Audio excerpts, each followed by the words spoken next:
नमस्कार, रिवर 24 के ताज़ा तरीन अंक के साथ मैं शैलेंद्र। सबसे पहले प्रमुख खबरें। आचार संहिता लागू होने के बाद भी खुलेआम लगे हैं भारतीय जनता पार्टी के पोस्टर। विपक्ष ने लगाया प्रशासन पर पक्षपात का आरोप। चुनाव की तैयारी में कलेक्टर व्यस्त, इलेक्ट्रॉनिक मीडिया सहित सोशल मीडिया पर रहेगी पैनी नज़र। किया मतदान केंद्रों का निरीक्षण। नई गढ़ी जनपद पंचायत के रोजगार सहायक के खिलाफ ग्रामीणों ने की जमकर नारेबाजी, लगाए भ्रष्टाचार के आरोप।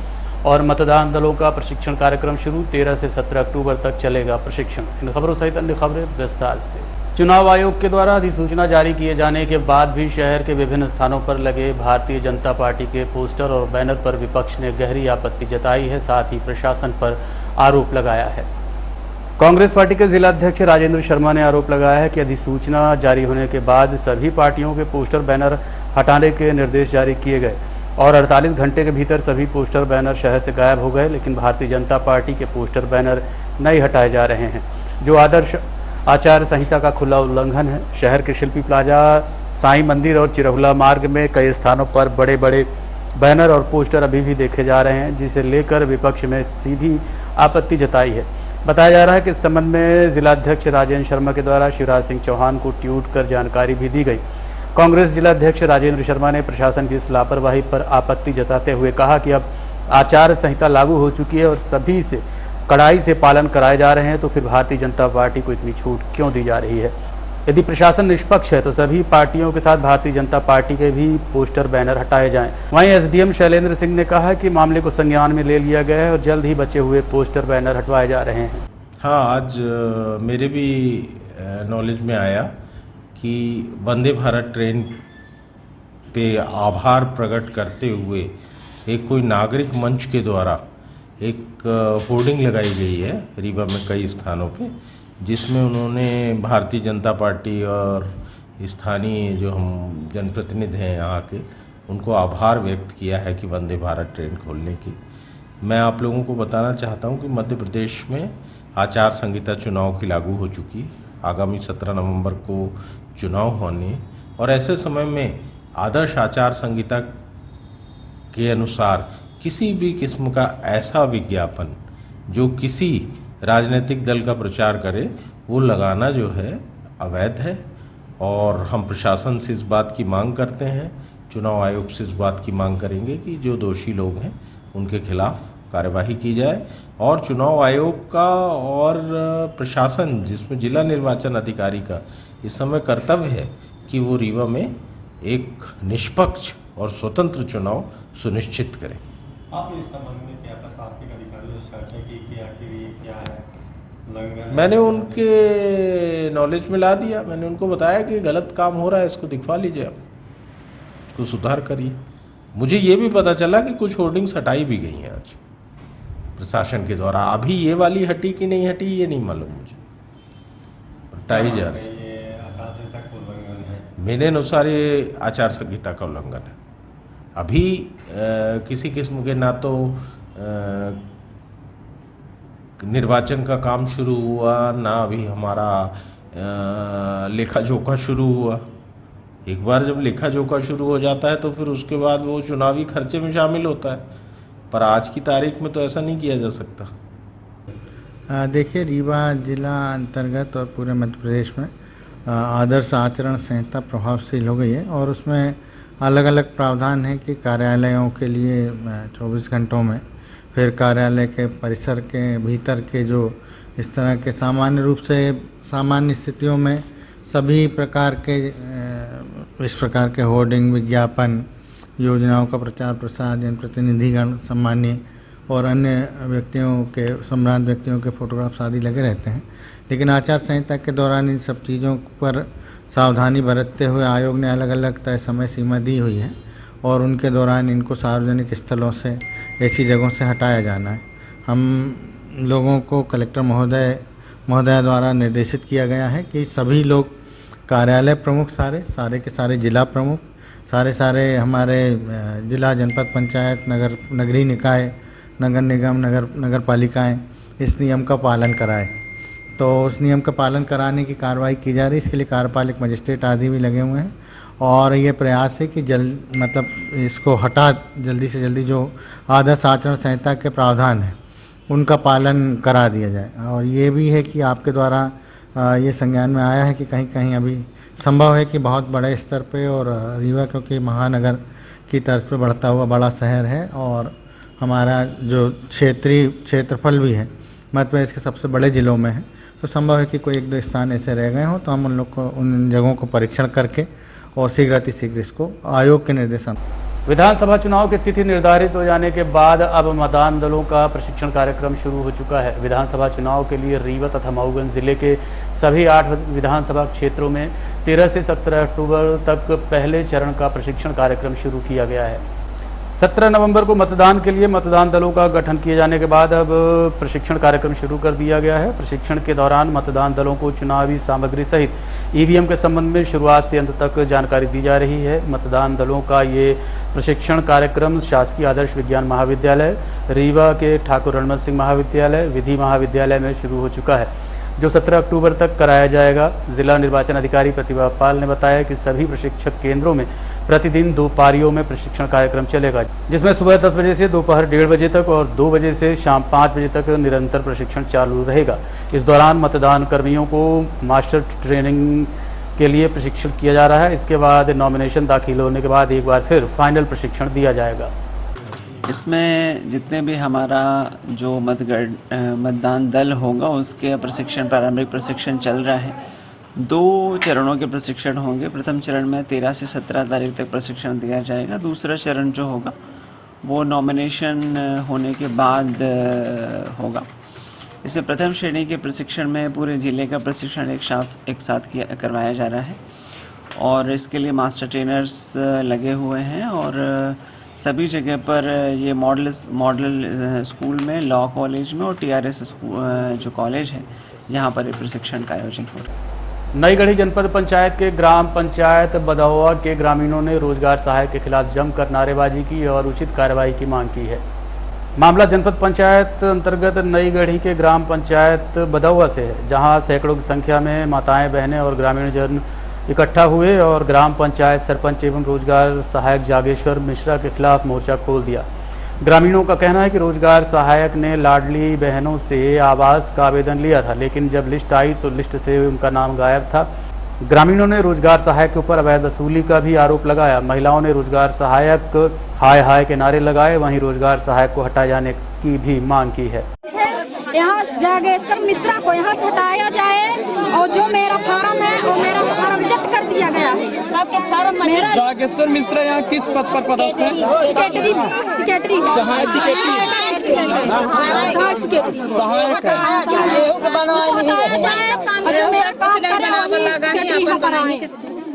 जो हमारा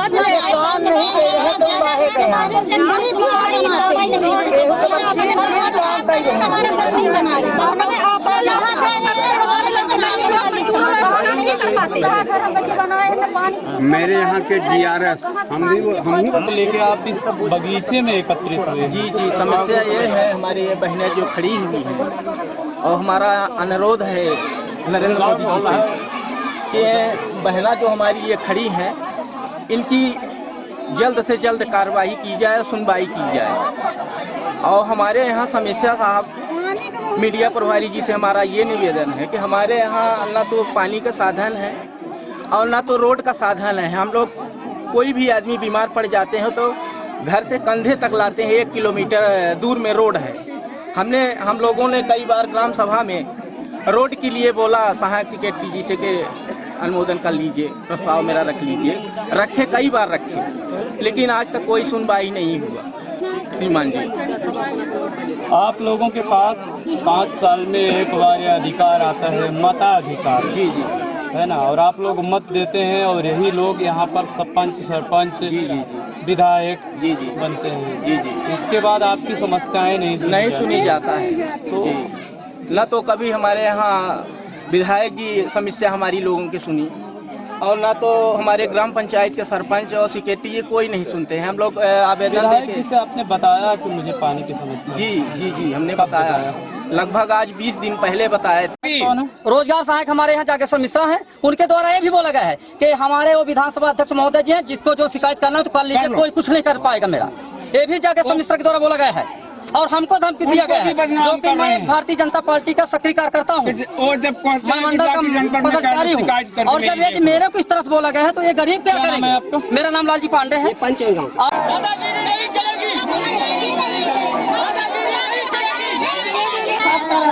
पर क्या कुछ सुनाई नहीं है, ऐसा है कहे को नहीं है, सुनाई न भूखे मिले लेडीज बहना मिले न कोनो चीज नहीं मिले। सबकी दवाई जाए 500 रुपया लेते हैं, दवा लेते हैं, उन्होंने बात नहीं करे।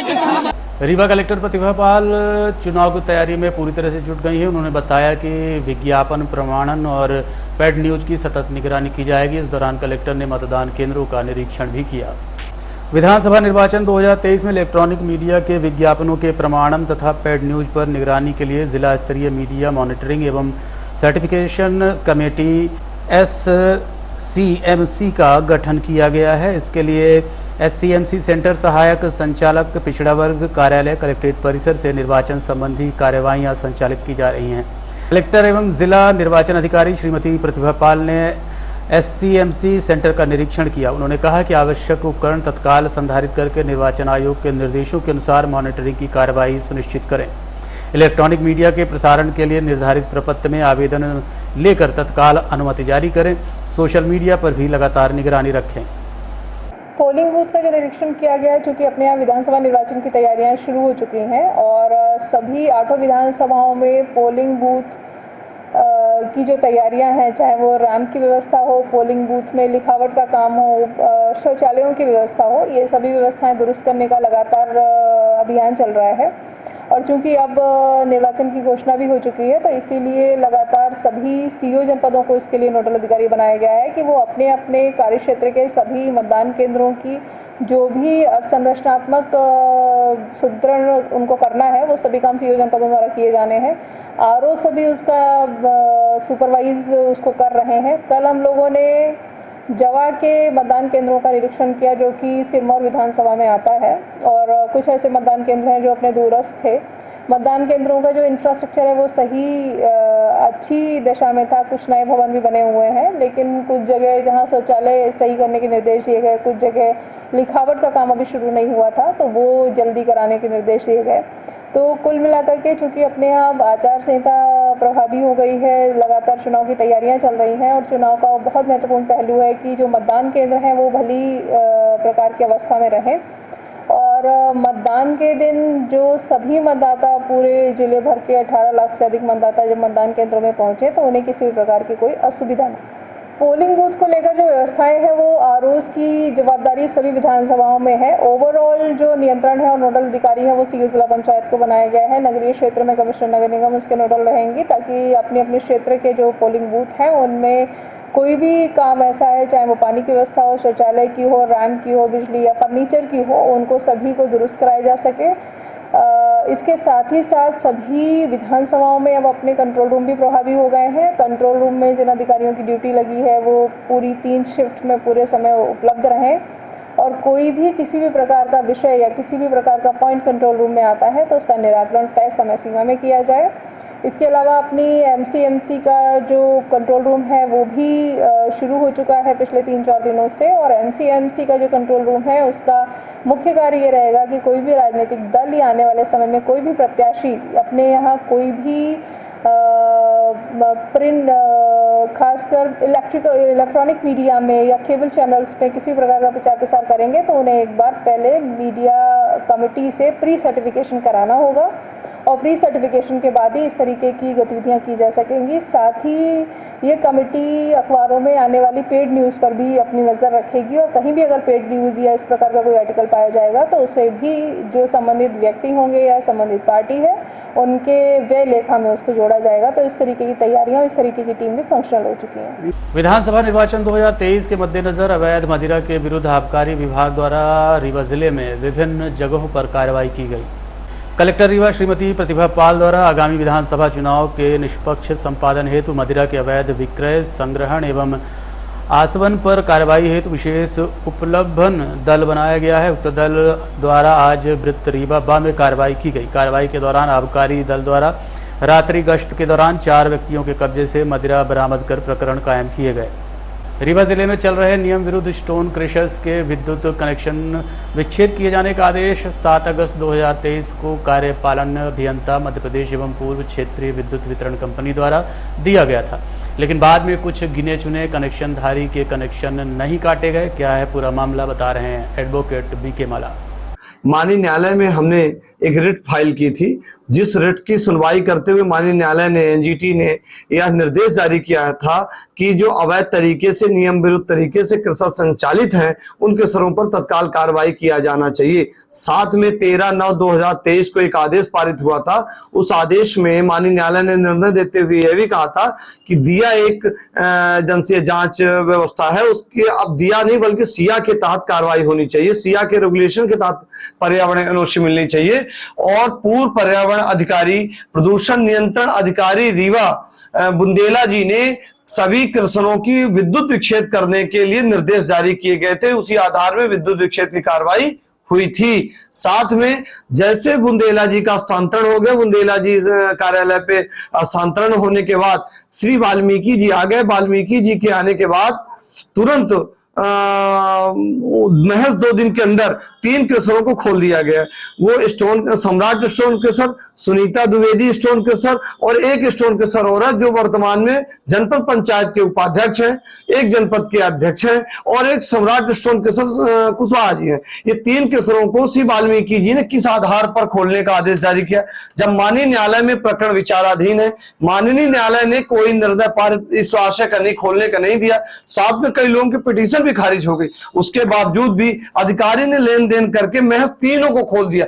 ये क्या अधिसूचना लगनी है? अधिसूचना के महज 2 दिन पहले उन क्रशरों को 2-3 दिन पहले क्रशरों को खोल दिया गया थी। विद्युत विच्छेद में जिनके खिलाफ रिपोर्ट हुआ था, यहां तक कि उनके द्वारा पुलिस अखबारों समाचार पत्रों में आया था कि पुलिस को और विद्युत विच्छेद करने गए अधिकारियों को उन्होंने बैठा लिया था, दबाव बना रहे थे और लगातार अवैध तरीके से विद्युत चला रहे थे। उन्हीं को खोला गया, महज 3 लोगों को। राजनीतिक उनको संरक्षण प्राप्त है और उनके इशारों पर इस प्रकार के नियम विरुद्ध कार्य। राष्ट्रीय किसान मजदूर महासंघ जिला रीवा द्वारा किसान बचाओ यात्रा एवं किसान संगोष्ठी आयोजित की गई। इस दौरान एक पत्रकार वार्ता का आयोजन किया। क्या कहना है राष्ट्रीय किसान मजदूर महासंघ का, जानने के लिए चलते हैं सरदार वल्लभ भाई पटेल संस्थान निराला नगर पत्रकार वार्ता में। 3 अक्टूबर के पीछे कारण केवल ये है कि लखीमपुर खीरी में 3 अक्टूबर को गृह राज्य मंत्री के बेटे ने और गृह राज्य मंत्री ने मिलकर एक प्लान किया, षड्यंत्र रचा और पैदल जा रहे किसानों पर जीप चढ़ा दी, जिससे 5 किसान स्पॉट पर शहीद हो गए। कुछ किसान जो बच गए थे उनको जेल में डाल दिया। वो शहादत दिवस हम मनाते हैं उसी को। मंदसौर गोलीकांड में मेरे 12 किसानों को गोली लगी थी, 5 किसान स्पॉट पर मर गए थे और 1 किसान को कुचल कर लॉकअप में मार डाला था। बरेली गोलीकांड में एक किसान मरा था। ये तमाम शहीदों के नाम पर एक हमने रखा है किसान रथ नाम, जो बस है बहुत बड़ी, उसको संयुक्त मोर्चा ने भोपाल से 3 अक्टूबर को रवाना किया। इन आंदोलन में शहीद होने वाले लोगों के लिए एक आयोग बनाया गया था, चयन आयोग मंदसौर गोलीकांड, जिसको 3 महीने में रिपोर्ट देना थी। आज 8-9 साल हो गए हैं, कोई रिपोर्ट नहीं आई। बरेली गोलीकांड की कोई रिपोर्ट नहीं आई।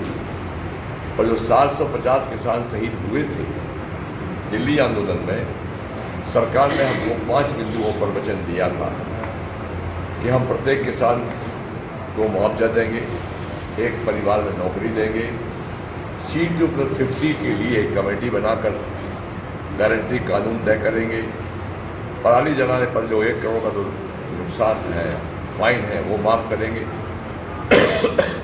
उन 5 बिंदुओं पर सरकार ने कोई बात नहीं की। वर्तमान में पूरे प्रदेश में भारी भ्रष्टाचार है। नकली खाद, नकली बीज और नकली कीटनाशक से किसान परेशान है। बिजली नहीं मिल रही है, टुकड़ों मिल रही है, मंडियों में भारी चोरी हो रही है, किसान लुट रहा है। 18 वर्ष 7 महीने में मध्य प्रदेश देश का सबसे भ्रष्ट राज्यों में एक बन गया है। तो ये हम केवल जो हमारी यात्रा है, किसान मजदूर बचाओ यात्रा का नाम रखा है, 5000 किलोमीटर यात्रा करेगी। 52 जिलों में जाएगी, 40 दिन की यात्रा। उसमें हम 18 वर्ष 7 महीने का रिपोर्ट कार्ड रखेंगे वर्तमान सरकार का, और 15 महीने एक पार्टी की सरकार थी उसका भी हम रिपोर्ट कार्ड जनता के सामने रखेंगे कि इन्होंने क्या किया, इन्होंने क्या किया। किसान इन सरकार, वर्तमान सरकार के रहते 4 गुना कर्जदार हुआ है, और सबसे ज़्यादा सुसाइड रेट हमारे यहाँ बढ़ गया है। आत्महत्याएं हमारे यहाँ किसानों की बहुत बढ़ गई। मानव तस्करी पूरे देश में कहीं नहीं होती। मध्य प्रदेश में लगभग 80,000 से ऊपर आदिवासी बच्चियों को बेचा गया है, और मूतने वाला कांड भी आपके यहाँ हुआ है, आपकी संभाग में हुआ है। तो आदिवासी भी प्रताड़ित है, दुखी है, किसान भी प्रताड़ित है, दुखी है। महंगाई चरम सीमा पर है, जो आप लोग स्वयं झेल रहे हैं महंगाई की मार। करप्शन के मामले में भी आप लोग जानते हैं कि कोई डिपार्टमेंट बकाया नहीं है। आज के अंक में इतना ही। देखते रहिए रीवा 24 न्यूज़। नमस्कार। देखते रहिए रीवा 24 न्यूज़। मिलते हैं छोटे से ब्रेक के बाद। Pentium point group of institutions, a key to success. जी हाँ, Pentium point group of institutions, जहाँ पर आपको मिलते हैं BA LLB 5 year full time program, LLB 3 year full time program, bar council of India से मान्यता प्राप्त हैं। MBA के 2 year full time program AICTE new Delhi से मान्यता प्राप्त हैं। पेंटियम पॉइंट टेक्निकल कॉलेज में स्नातक व स्नातकोत्तर के सभी पाठ्यक्रम संचालित हैं, जिनमें प्रवेश प्रारंभ है। हमारा कॉलेज कोड है P500। याद रखिए, सामान्य वर्ग BPL कार्ड धारकों को शिक्षण शुल्क में छूट व SC/ST OBC छात्रों को मध्य प्रदेश शासन के नियमानुसार छात्रवृत्ति। आप संपर्क कर सकते हैं हमारे हेड ऑफिस में, जो है हेडगेवार नगर, रेडियो कॉलोनी के सामने, रीवा, और कॉलेज कैंपस में, जो है करहिया सिमरिया रोड और हरदी सिमरिया रोड, रीवा में। अधिक जानकारी के लिए हमारे फोन नंबर पर संपर्क कर सकते हैं। हमारा फोन नंबर है 07662438035। मोबाइल नंबर पर भी संपर्क किया जा सकता है, जो है 9992084439।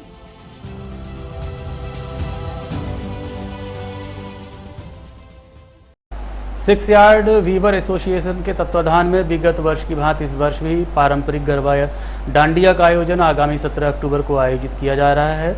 इस वर्ष क्योंकि लोकतंत्र का सबसे बड़ा पर्व चुनाव होने जा रहा है, इसलिए इस बार गरबा डांडिया कार्यक्रम की थीम मतदाता जागरूकता होगी, जिसका उद्देश्य जनता को मतदान करने के लिए प्रेरित करना होगा। उक्त आयोजन की जानकारी देते हुए स्थानीय कृष्णा राज कपूर ऑडिटोरियम में पत्रकार वार्ता का आयोजन किया गया, जिसमें प्रमुख रूप से सिक्स यार्ड वीवर एसोसिएशन की अध्यक्ष चेतना मिश्रा, उपाध्यक्ष डॉक्टर आरती तिवारी, सचिव शिखा सिंह, कार्यकारिणी सदस्य तमन्ना अंसारी एवं युवा समाज सेवी कवि सिद्धार्थ श्रीवास्तव ने संबोधित किया। यही कृष्णा राज कपूर ऑडिटोरियम में गरबा नाइट का प्रोग्राम करने जा रहे हैं। विशेष थीम है इस बार मतदाता जागरूकता, और मतदान के लिए हम सांस्कृतिक आयोजन को साथ में लेते हुए हम पूरे जो हमारे रीवा ज़िले के नागरिक हैं उनमें ये उनको संदेश देंगे कि आप ज़्यादा से ज़्यादा अपने मतों का प्रयोग कीजिए। इस बार जो हम लोग खास चीज़ करने जा रहे हैं, क्योंकि हम ये द्वितीय वर्ष है हमारा गरबा डांडिया का, और इस वर्ष हम जो कॉम्पिटिशन्स करवाएंगे जो प्रातः कालीन जो हमारे इवेंट्स होंगे उसमें होगा। और सबसे बड़ी बात ये होगी कि हम इस बार उन्हें प्रोत्साहन राशियाँ देने जा रहे हैं। उन प्रोत्साहन राशियों में प्रथम जो ट्रॉफ़ी होगी वो हमारी रनिंग ट्रॉफ़ी के साथ में 11,000 रुपये की होगी, और द्वितीय राशि 5100 रुपये की विद ट्रॉफ़ी, और तृतीय राशि जो होगी वो 2100 रुपये और विद ट्रॉफ़ी होगी। इसके साथ साथ हम तीन मेल और फीमेल जो गरबा डांडिया, जैसा कि आप लोगों को भी पता है, खेलते हैं, तो उनमें भी हम जो बेस्ट ड्रेसअप में आएंगे उन्हें भी देंगे विद ट्रॉफ़ी और 1000 रुपये प्रत्येक विनर को।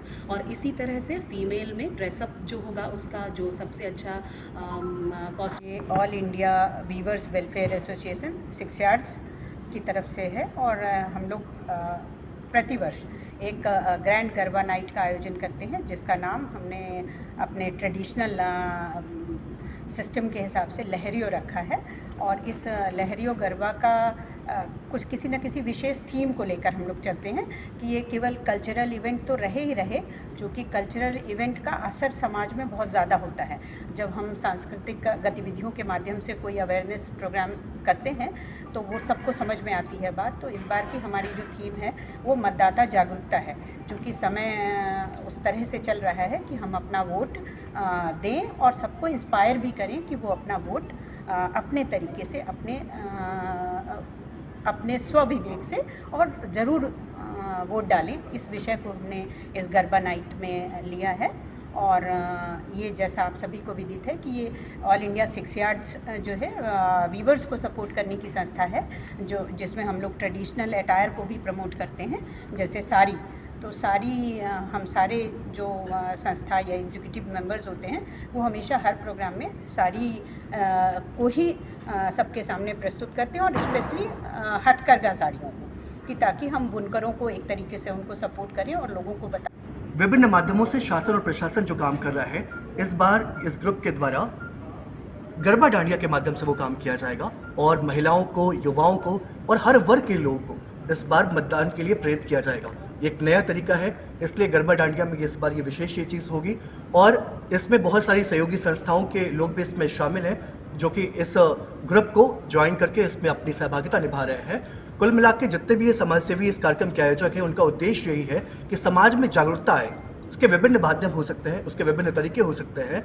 गरबा डांडिया जो कि एक पारंपरिक, ये गुजरात का जो त्यौहार का एक सबसे बड़ा नवरात्रि का एक तरीका होता था जश्न मनाने का, उत्सव मनाने का, सांस्कृतिक कार्यक्रमों के माध्यम से, उस तरीके को माध्यम बना करके, अख्तियार करके इस बार ये रीवा में 6 yard weavers social welfare association के द्वारा इस बार के गरबा डांडिया में थीम बेस में, मतदाता जागरूकता थीम बेस में ये कार्यक्रम किया जा रहा है। तो मेरा सबसे अनुरोध है, शहरवासियों से अनुरोध है और मीडिया के माध्यम से आप सभी से गुजारिश है कि इस कार्यक्रम को अधिक से अधिक लोगों तक आप लोग पहुंचाएं, ताकि लोगों में जागरूकता आए। शासन प्रशासन का भी जो कार्य है उस पर भी हम भागीदार बने और सांस्कृतिक कार्यक्रमों की श्रृंखला में, जैसे रीवा हमेशा रहा है सांस्कृतिक, साहित्यिक, सामाजिक केंद्र रहा है रीवा, उस परंपरा को हम और आगे बढ़ाएं और एक नया इतिहास रीवा में।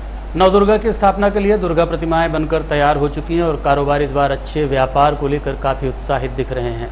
आगामी 15 अक्टूबर से नवरात्रि का त्यौहार शुरू हो रहा है, जिसकी बैठकी की तैयारियां जोरों से चल रही हैं। नवरात्रि में दुर्गा प्रतिमा स्थापित करने का प्रचलन तेजी से बढ़ा है।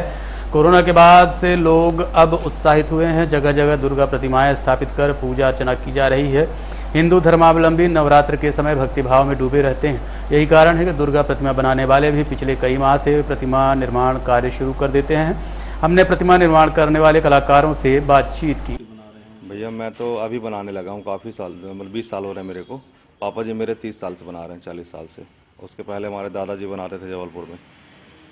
नवरात्रि का समय है, कितनी मूर्ति आपको ऑर्डर हो चुकी, कहाँ मूर्तियाँ? हमारी मूर्ति लगभग सभी बुक हो चुकी हैं, 40-50 मूर्तियाँ हैं। ऑर्डर हमारे गांव में भी जा रहे हैं। मनीगवा, गुड़, गोविंदगढ़, हनुमना, रीवा में कई जगह है। रीवा में खन्ना चौराहा है, केसरी क्लब है, स्वागत भवन है, रानी तालाब की महाकाली है और ये वाली महाकाली बन रही है। इस बार माता महाकाली का ज़्यादा ऑर्डर आ रहा है हमारे पास। दुर्गा जी की भी कई प्रकार की मूर्तियाँ बनी हैं, बड़ी है बड़ी, छोटी से छोटी, सब प्रकार की मूर्तियाँ बनी हुई हैं। आज के अंक में इतना ही। देखते रहिए रीवा 24 न्यूज़। नमस्कार। देखते रहिए रीवा 24 न्यूज़। मिलते हैं छोटे से ब्रेक के बाद। हड्डी जोड़ एवं रीढ़ रोग तथा स्त्री रोग एवं प्रसूति रोग का इलाज एक ही छत के नीचे। विघ्नहर्ता hospital and trauma centre, hotel landmark के पास, रतहरा, रीवा। डॉक्टर संतोष सोनी, पूर्व चिकित्सक, बॉम्बे हॉस्पिटल, मुंबई। हड्डी जोड़ एवं रीढ़ रोग विशेषज्ञ, छोटे चीरे एवं दूरबीन विधि द्वारा हाथ तथा पैर की हड्डियों का ऑपरेशन। गठियाबात, जटिल एवं बिगड़े हुए फ्रैक्चर का बेहतर इलाज करते हैं डॉक्टर संतोष सोनी। विघ्नहर्ता हॉस्पिटल ट्रॉमा सेंटर में ही स्त्री एवं प्रसूत रोग विशेषज्ञ डॉक्टर शैलजा सोनी भी उपलब्ध हैं, जिनकी देखरेख में नॉर्मल डिलीवरी, सिजेरियन ऑपरेशन एवं बच्चेदानी से संबंधित ऑपरेशन की बेहतर सुविधा। संतानहीन दंपत्ति तत्काल संपर्क करें। विघ्नहर्ता hospital and trauma centre, hotel landmark के पास, रतहरा, रीवा। सुविधाजनक एवं सफल इलाज हेतु आज ही संपर्क करें। विघ्नहर्ता hospital and trauma centre, hotel landmark के पास, रतहरा, रीवा। मोबाइल नंबर 7828781983 अथवा 8462956774 पर।